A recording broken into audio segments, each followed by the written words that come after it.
All right, so we got a handful of shoots happening this week all at the same time in different places in the U.S. And right now, what we're doing is we're figuring out our gear, who's going to be bringing what and where.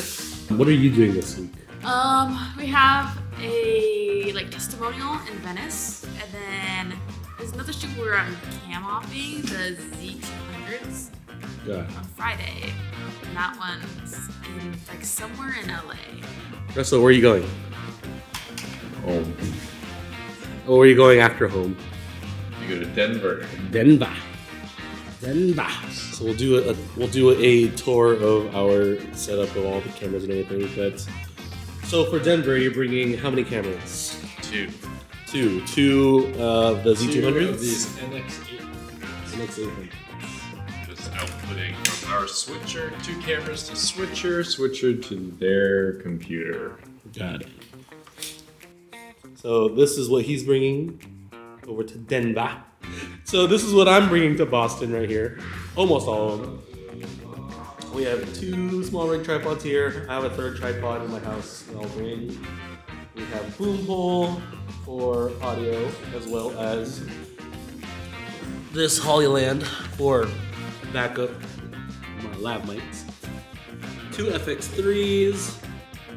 A 24-70 and a 16-35, as well as an A1 with a 24-70.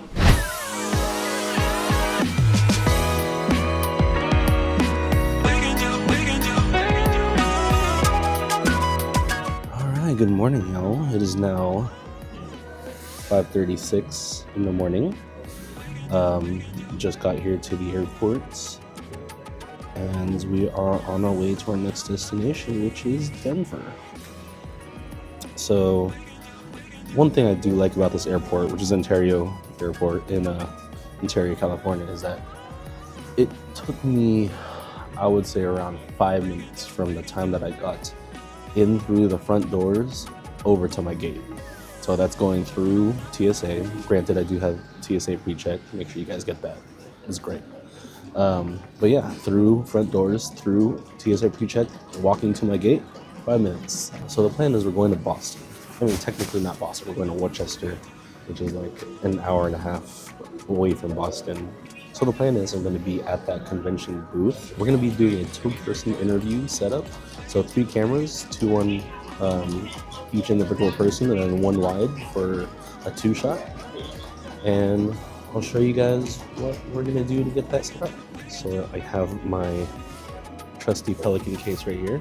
It currently is housing all 3 cameras. I love this thing. This thing is indestructible. I've been using it for many years. It's fallen downstairs. It's got dipped into water. It's done everything, and it's kept all my gear safe. And then I just have my little backpack. It has my laptop, my clothes, and all my little electronic knickknacks like chargers and all that jazz. So now it's just waiting an hour until we board. 3, 2, 1, go. We finally made it to Boston. I didn't shoot any B-roll of that because it was a hectic ride once we got onto the airplane.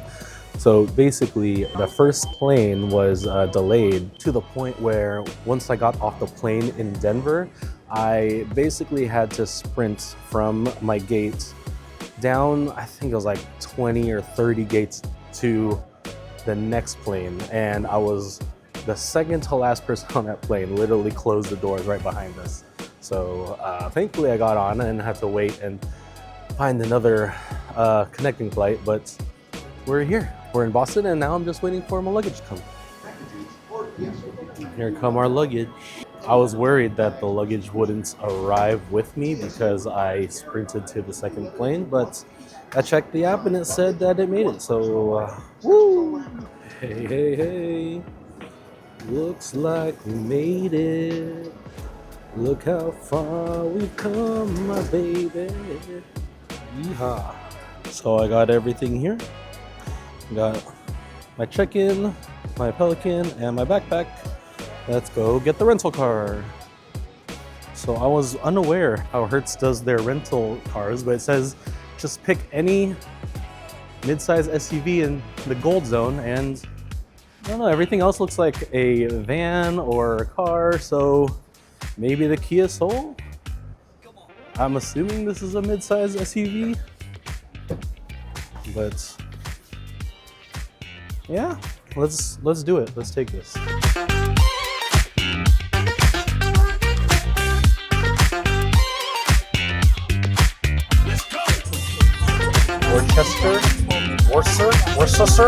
Worcester.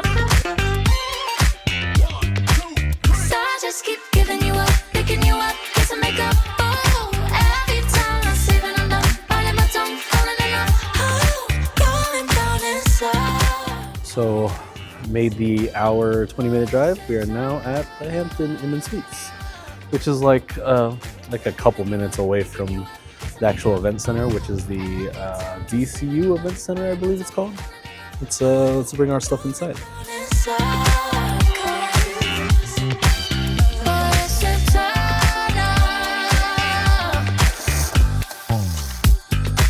Yay! It is a trash compactor. Woo! So I'm hungry. I'm gonna go get something to eat. One thing I like to do when I go to new places, I like to try out their fish and chips, because I'm one of those people who tries fish and chips from like all over the place, just so I have like a frame of reference and I can compare them to each other. And let's see what Worcester has.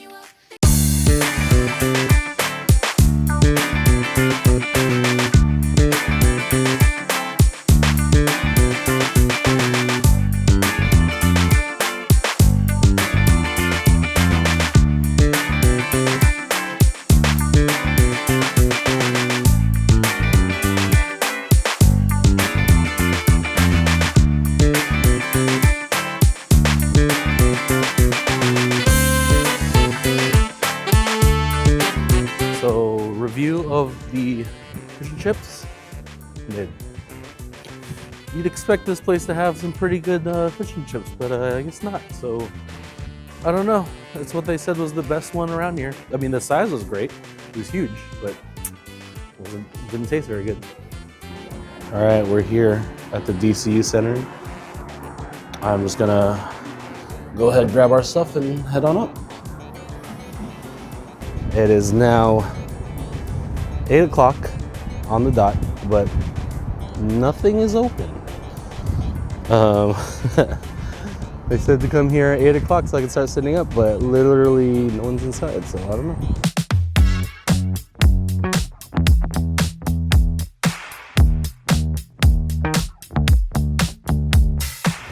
So right now, currently setting up all of our equipment. We have 2 small wood tripods, 1 Peak Design tripod right here, the travel size one.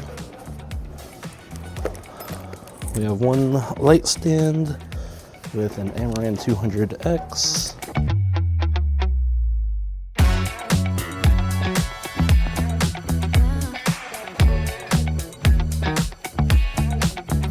So here's the plan. These interviews are going to be placed right here. I'll show you after this, but there'll be 2 people on screen at all times, 2-person conversation, 3 cameras. Each person has their own designated camera for themselves, and then we have a 2-shot wide in the center.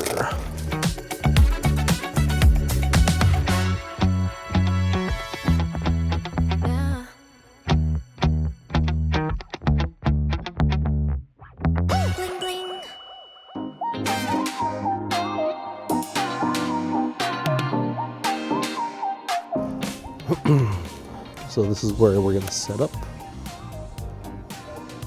the interview space right here with the logo in the background. You're going to have right here, light, center camera, left camera, right camera. Forgot, I'm also going to have a boom for the audio. Oh my God, right in the sun.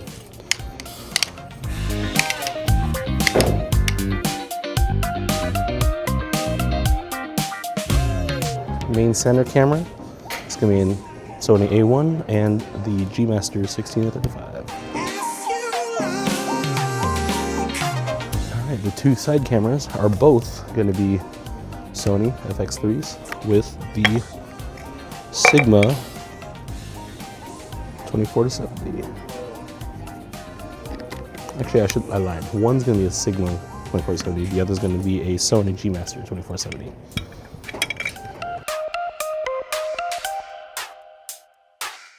The best part about this setup is that it is a set it and forget it, because I don't really have to move anything once it's all set. Alright, so for audio, the plan is to do somewhat of a redundant system. We're going to do a boom pole with the Kamiga VM40, wirelessly attached to, I don't know, one of the cameras, it doesn't matter. And then, so for backup, we're going to be using the Hollyland wireless Lavs, the one that's actually right here on my chest right now. We'll have that running into one of the other cameras.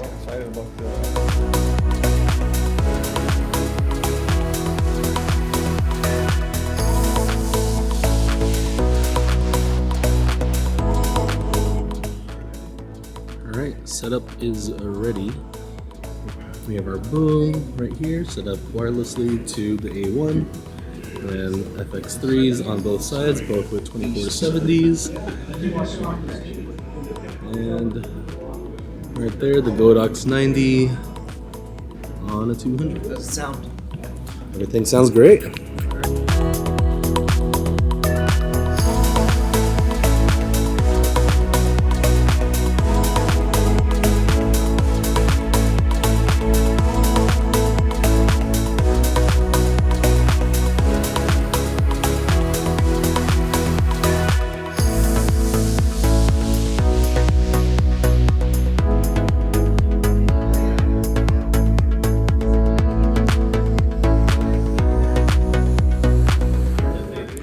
So one of the key things to know, one of the key tips I would say for doing anything like this for clients is redundancy. You always want to make sure that you have a backup on a backup just in case. Just in case something happens and you have to fix something on the spot, or just to make sure that you don't lose any. Don't lose any content you just shot. So for example, our redundancy right now is we're running 3 cameras. It's already technically a redundancy in itself, but we're also running, I'm also running I'm running 2 cards in each one, and it is dual writing, so that I'm at least getting the footage written twice, just in case one card gets corrupted, I still have it. Also for audio, I am running technically 3 different sources of audio. We have the, obviously the wireless Lavs, and then also the boom mic. So I've been listening to both, and both of them have been pretty good at isolating from the exterior noise that's happening, because we're shooting out here in the middle of basically in the middle of a convention. So there's a lot of people walking around, they're talking in the booths. It's not exactly, quiet place, but, it gives a good vibe.